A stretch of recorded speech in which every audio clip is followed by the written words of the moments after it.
Daddy, Mommy, me, Ezra, Abraham, and sister. It became not even questionable. It was like it felt like an urgency, like an undeniable, like this is what we are supposed to do, this is what we want to do, this is what we're looking forward to happen in our life. And I don't know, it just became like, okay, not should we do this, but okay, we're going to do this, let's see what happens. Calling is such a weird word that means different things to different people. But one thing I heard somebody say one time was, one way to know if you're called to something is imagine yourself doing anything else and are you still satisfied? And when I imagine us doing anything but adopting, we're not satisfied. I mean, we believe that this is what we're called to, and that it's almost like she expressed, an urgency. We have to do it.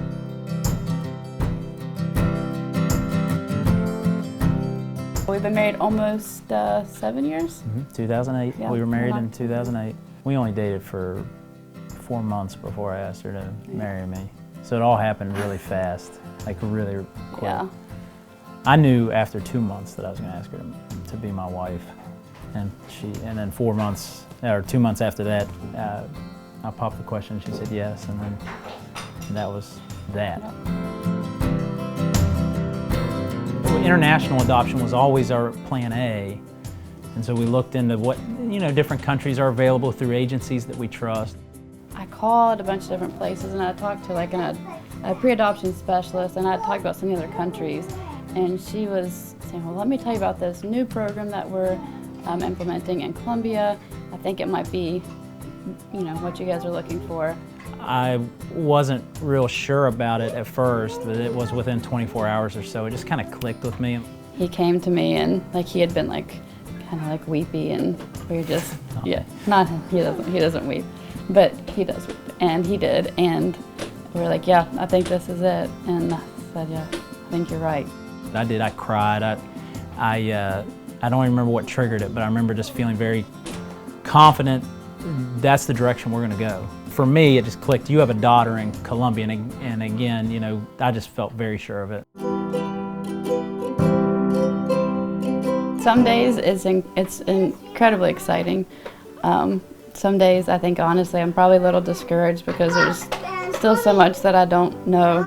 Some days I wake up and I'm just like, yes, it's just, she's out there and I'm so excited, and some days it's like she's out there and I'm not with her and I don't know how long that's going to be. In my heart, she's already ours in some weird way, and legally she's not, and she's being cared for, but at the same time she's not currently being cared for and loved for by a mom and dad. But I kind of wake up feeling like I'm fighting for her today, and on the days that I'm struggling to fill out paperwork, or on the days that I'm struggling to think through what are the next steps, and this is kind of overwhelming, and the money looks like we got to raise a substantial amount of money. And I just try my best to remember and think of her, even though I don't know what she looks like. I don't know what I don't hardly know anything about her, but I try to think of her and say, I'm going to fight for her in this today, just like I would if she was living right here in my home.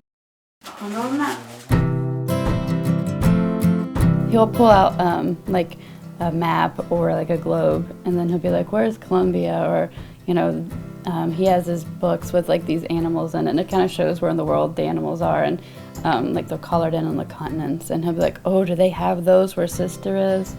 Only he calls her Stister, which is, we're working on it. Which that's cute though. But he calls her Stister. This for me is one of the most exciting parts about adoption. Is I'm raising boys, and I don't talk about it that way. We're raising men. And so as we raise men, Isaiah, Ezra, and Abraham, my hope for them is that they understand what it is to love, even when it requires risk and recklessness, that they understand what it is to fight for, justice and hope and things like that. And one of the things I'm most excited about is the fact that these dudes are gonna get to invest in this with their very lives, what it looks like to bring someone into a forever family, to learn what it is to be men in that way, not just, tough, but also tender, loving men who fight for what's right and help people. That's something I want our boys to learn through this process as well, like, you know, to stand up and do the right thing, or to do the hard thing or the unpopular thing, like for the greater good. And I'm excited to see what our family looks like when that becomes a reality and she has a face and she has a seat at our table. Anytime you have to ask for something, and I don't know how that gets ingrained in our minds, but it's especially this kind of first world American dream, pull yourself up by your own bootstraps kind of way of thinking, when you have to admit to people that you're incapable of financially pulling something off, there is a little bit of difficulty there. Like, it's so humbling. There's been people who have donated to us that beyond their means. You think about the sacrifice that those people are making, and it's humbling because it's real easy when you're in this process, at least for me, to think of myself as the hero. But with some of these gifts that people have given and just other ways that people have extended generosity to us, you're just touched again and again and again with the fact that there are so many people involved in this, and our stories are now getting linked together in this very real, tangible way. We expected a lot of people to be involved, but what's been unexpected is who those people have been.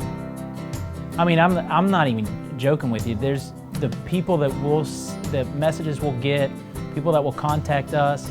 I mean, even saying, we are deeply moved by this. Those sort of things have been unexpected. I expected people to respond with charity. Here, we'd like to help you. But at the level that people have connected has been kind of shocking to me.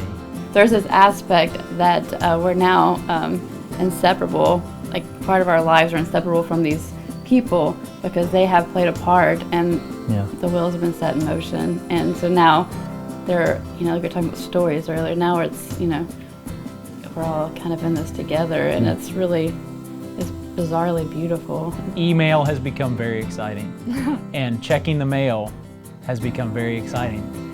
And part of that is because we're closer to a financial goal. But part of that is who's going to be next to join the story.